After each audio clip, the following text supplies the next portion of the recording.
Des milliers de vaches normandes qui devaient s'envoler vers Téhéran risquent bien de rester sur place. En cause, le rétablissement des sanctions américaines contre l'Iran, dont l'impact concret se fait ressentir sur la filière viande. Ce projet vise à alimenter l'un des plus grands abattoirs d'Iran avec des vaches françaises, et représente 10 ou 15 millions d'euros, mais pourrait être abandonné, déplore Nathalie Goulet, sénatrice UDI de l'Orne.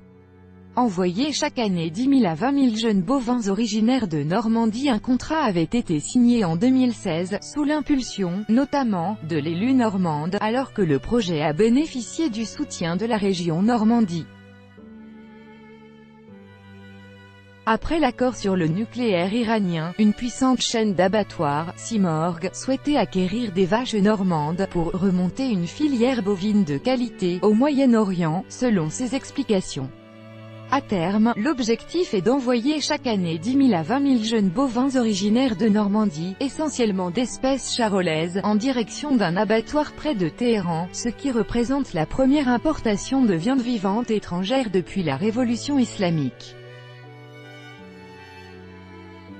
Un avertissement de Donald Trump. Les espoirs des agriculteurs normands concernés, après l'envoi test réussi en octobre 2017, ont été douchés par le retrait des États-Unis de l'accord sur le nucléaire, et les sanctions économiques américaines rétablies mardi. Celles-ci comprennent notamment des blocages sur les transactions financières et les importations de matières premières pour les entreprises continuant à commercer avec l'Iran. Quiconque fait des affaires avec l'Iran ne fera pas d'affaires avec les États-Unis, a averti mardi Donald Trump sur Twitter. The Iran sanction have officially been cast, they are the most biting sanction ever imposed, and in November they ratchet up to yet another level. Anyone doing business with Iran will not be doing business with the United States. I am asking for world peace, nothing less. Donald J. Trump, @real Donald Trump, Auguste 7, 2018. En conséquence, les banques françaises engagées dans le projet normand refusent maintenant l'argent iranien, présenté sous forme de lettres de crédit. On se retrouve sans banque, et pratiquement sans partenaire technique, résume Nathalie Goulet.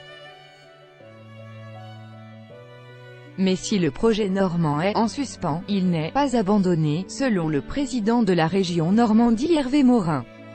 Nous attendons les détails de l'embargo et la réaction européenne, mais, si les banques françaises refusent de participer, des circuits financiers alternatifs comme des banques étrangères pourraient être envisagés, précise-t-il.